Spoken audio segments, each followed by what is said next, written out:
இந்த வந்துட்டான்ல சங்கிகள்னா சகோதரன் நண்பன் அப்படின்னு அர்த்தம்னு சொன்ன சைலண்ட் சங்கி. நான் சைலண்ட் சங்கி கிடையாதுடா, நான் தாண்டா சங்கிகளுக்கெல்லாம் சங்கி. நீங்க நினைச்ச மாதிரி நான் பிஜேபி RSS பி டீம் தாண்டா அப்படின்றத நிரூபிச்சு விட்டேன். நம்ம உருட்டு சங்கி சீமான்னு சொல்லலாம், மாத்தி மாத்தி பேசுற உல்டா சங்கி சீமான்னு சொல்லலாம், பொய்யலகன் சீமான்னு சொல்லலாம், மலுமட்டி சங்கி சீமான்னு சொல்லலாம். நீங்க என்ன வேணா சொல்லிக்கலாம், உங்களுக்கு எது தோதா இருக்கோ அது மாதிரி யூஸ் பண்ணிக்கலாம். நீங்க நாத்த கிளிக்கிறதுக்கு முன்னாடி இந்த சங்கி பைய பேசுறத மட்டும் கேளுங்க. எந்த பிராமண எதிர்ப்பை காட்டி நீ திராவிட இருப்பை காட்டினியோ அதே பிராமண கடப்பாறை கொண்டு இந்த பாலடைஞ்ச கட்டடத்தை நான் இடிக்கிறேன். பாட்டு பொறுக்கி பெய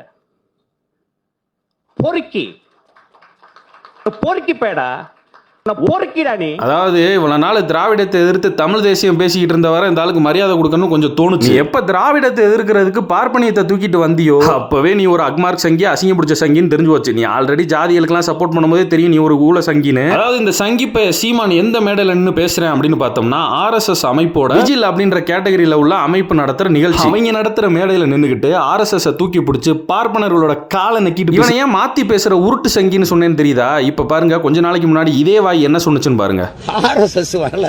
RSS வரலாறு தான் வந்து சூனக்குனதானேன்ட்டு அதை வேற நான் நக்கணுமா போய் அதை நக்கிவிட்டிய நாக்க போட்டு நறுக்கு பிரிட்டிஷ்காரன் பூட்ஸை நக்குனா நீ இவங்க காலை நக்கிட்ட. மாட்டைத்தையும் மனுஷைத்தையும் மிக்ஸ் பண்ணி எரிஞ்சிட்டாங்களே.